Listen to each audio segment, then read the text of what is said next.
बिस्मिल्लाहिर्रहमानिर्रहीम। अल्लाहुम्मा सल्ली अला मुहम्मद व अला आलि मुहम्मद। आज की हमारी इस वीडियो का मौजू है कि बीइंग ए मुस्लिम, बतौर मुसलमान हमें कुरान मजीद के बारे में, जो हमारी किताब है जो अल्लाह पाक ने हम पर नाज़िल की है, नबी पाक सल्लल्लाहु अलैहि वसल्लम पर नाज़िल की है और उनके ज़रिए हम पर भेजी है, उसके बारे में जो बुनियादी मालूमात हैं वो बतौर मुस्लिम हम सब के पास होने चाहिए। हमें और तो बहुत सारा इल्म होता है, लेकिन ऐसी चीज़ों का इल्म जिनके बारे में हमें हर वक्त इल्म होना चाहिए बहुत कम होता है। तो आज हम कुरान मजीद के बारे में थोड़ा सा आपको बताते हैं। ये कि कुरान मजीद के तकरीबन 55 नाम हैं जो इसके सिफाती नाम हैं, जिनमें से अल नूर, अल हुदा, रहमत, अल फुरकान, अल कलाम, अल नूर, अल हुदा, अल मुअज़्ज़ज़, ज़िक्र, मुबारक और इस तरह सिरात मुस्तकीम काफ़ी नाम है कुरान मजीद के। और इसका तर्जमा जो है वो बहुत सारी ज़बानों में हो चुका है। सबसे पहले जो तर्जमा कुरान मजीद का हुआ था वो हुआ था लातीनी ज़बान में, उसके बाद जर्मन ज़बान में इसका तर्जमा हुआ।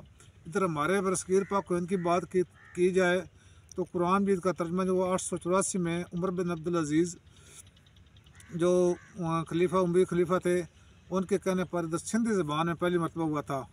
उसके बाद फ़ारसी ज़बान में शाह वलीउल्लाह दहलवी रहमतुल्लाह अलैह ने कुरान मजीद का तर्जमा किया। उसके बाद उनके बेटे जो हैं शाह अब्दुल कादिर, उन्होंने इसका तर्जमा किया उर्दू ज़बान में। फिर इसका बामुहावरा तर्जमा जो है वो शाह अब्दुल रफ़ी, जो उनके दूसरे बेटे शाह अब्दुल कादिर से छोटे बेटे थे, उन्होंने इस बामुहावरा तर्जमा किया।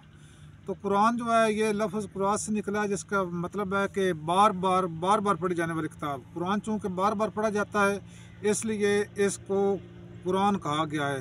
कुरान का पहला लफ्ज़ और पहली वही जो थी वो इकरा बिस्मि रब्बिकल्लज़ी खलक़, पढ़ो अपने नाम रब के नाम से। सूरह अलक़ की जो पहली 5 आयत ये कुरान मजीद की पहली आयत थी।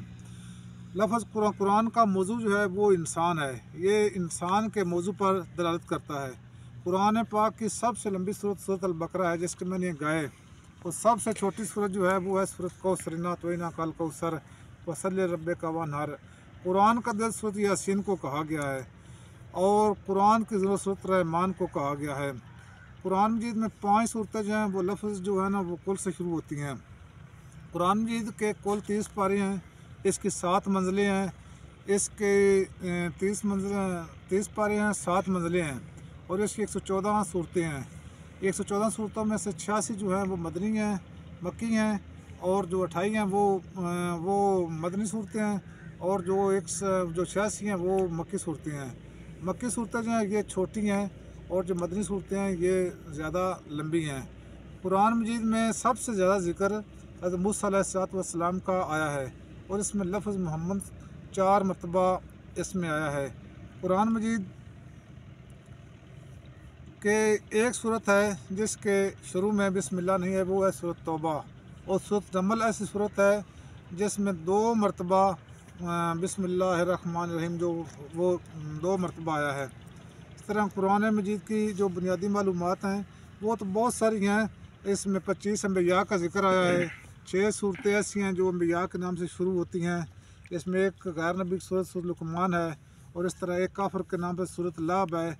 बहुत सारी मालूमात है। हमने कोशिश की है कि वीडियो ज़्यादा लंबी ना हो जाए और ये मालूमात आप तक पहुँचे। बीइंग मुस्लिम हमें इन मालूमात को याद रखना चाहिए और याद रख के ताकि क़यामत के दिन जो है ये कुरान मजीद है ये हमारे हक़ में शफात करेगा और इसके बारे में हमें मालूमात होनी चाहिए।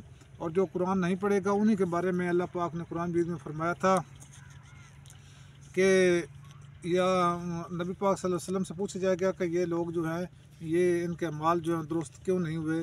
तो आप सल्लल्लाहु अलैहि वसल्लम उन कुरान ना पढ़ने वाले बारे में शिकायत करेंगे और कहेंगे या अल्लाह कि मेरे जाने के बाद इन लोगों ने कुरान को नहीं पढ़ा, और लिहाजा हमें उस वक्त उस शर्मिंदगी से बचना चाहिए और कुरान को तर्जमे से पढ़ना चाहिए, क्योंकि तर्जमे से जब हम पढ़ेंगे तो हमें पता चलेगा कि इसके अंदर जो मतलब और मकसद है वो क्या है, ये क्यों भेजा गया है, इसका क्या मतलब है, इनके अमाल का क्या मतलब है, और पढ़ कर उन पर अमल दरामद भी करना चाहिए।